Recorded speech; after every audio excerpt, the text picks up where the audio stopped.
Olá, hoje vamos falar sobre a capacidade calorífica molar, né?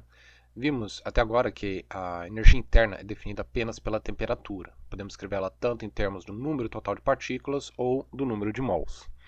E apenas para enfatizar, isso aqui se aplica apenas para um gás com 3 graus de liberdade.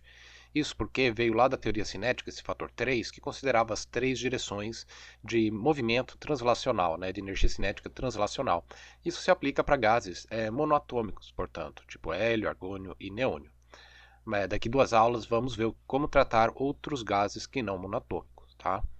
Mas vamos desenhar aqui o diagrama PV, né? Sempre lembrando que uma dessas isotermas corresponde à lei dos gases, PV igual a nRT, e vamos de um estado inicial para um estado final ao longo de um processo onde o volume é mantido constante.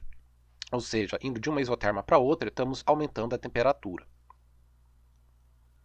Isso equivale, né, a colocarmos aqui o nosso pistão fixo, com uma certa pressão sobre ele, né? E quando aplicamos uma certa quantidade de calor, a temperatura e a energia interna, portanto, aumentam, né? Vimos que o calor era antes mc ΔT para sólidos e líquidos. Aqui para gases é interessante escrever em termos de número de mols, portanto teremos esse C maiúsculo. E como esse processo é um processo a volume constante, vamos designar esse C como C subíndice V, que é o calor específico molar a volume constante, já que podemos escolher mais de um tipo de caminho para chegar a essa mesma variação de temperatura. Então, da primeira lei, temos que a variação da energia interna só pode ocorrer através do processo de calor e trabalho realizado sobre o gás.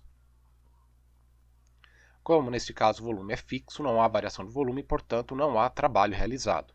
Então, o único meio de mudar essa energia interna é através do calor.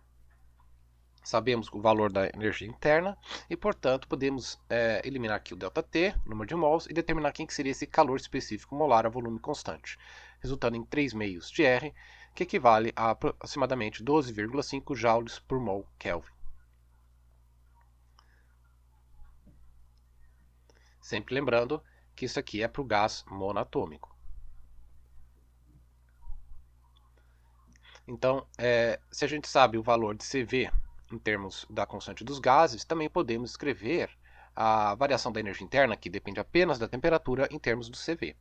Então, mesmo que temos o calor específico molar volume constante aqui, isso não quer dizer que a variação da energia interna se aplica apenas para isso. Na verdade, isso aqui vale para qualquer processo, porque a energia interna já falamos que ela depende apenas da diferença de temperatura, né? Então, vamos agora remover os pinos. Então, esse pistão agora ele é móvel, ele pode se mover. O que acontece agora quando aplicamos um certo calor? A energia interna, a temperatura aumenta, mas também ele realiza trabalho agora. Então, nesse caso, a quantidade, né, um processo, a pressão constante, porque temos a mesma massa aplicando aqui sobre o pistão, vamos ter o calor como sendo o número de mols, calor específico molar, a pressão constante, vezes ΔT.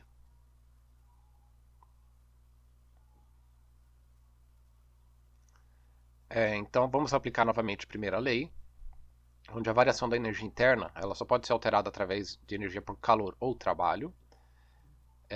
O trabalho agora, quanto vale esse trabalho? Bom, se a gente desenha aqui o diagrama PV, estamos saindo de um valor de pressão para outro, né? Então a temperatura aumentou, porque estamos saindo de uma isoterma para outra, porém a pressão é a mesma, né? Um processo isobárico.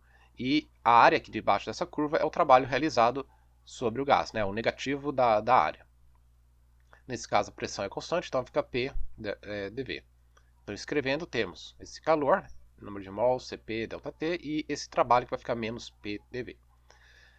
Notem que aqui temos dV e dos outros lados é ΔT. Podemos resolver isso lembrando que a lei do gás, né, podemos escrevê-la como PV igual a nRT, e se aplicamos a variação de ambos os lados, teremos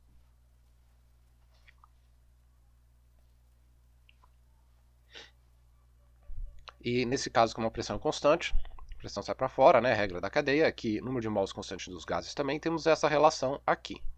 Então vamos substituí-la, teremos no lugar menos nR ΔT. Podemos cancelar ΔT, podemos cancelar também o número de mols e temos a seguinte relação entre o calor específico molar, a pressão e volume constante. Tá? Então, calor específico, a pressão constante é sempre maior que o de volume constante. E sabendo o valor do volume constante, podemos escrever aqui e obtemos 3 meios mais 1 igual a 5 meios de R, né? Sempre para gases monoatômicos. Outra relação bastante útil é a razão entre esses calores específicos, né? Conhecido como gama. Esse fator gama vamos usar bastante, então a ideia é de introduzi-lo aqui, né? Então, para gás monoatômico, temos gama aproximadamente 1,67. Por hoje, terminamos aqui. Até mais.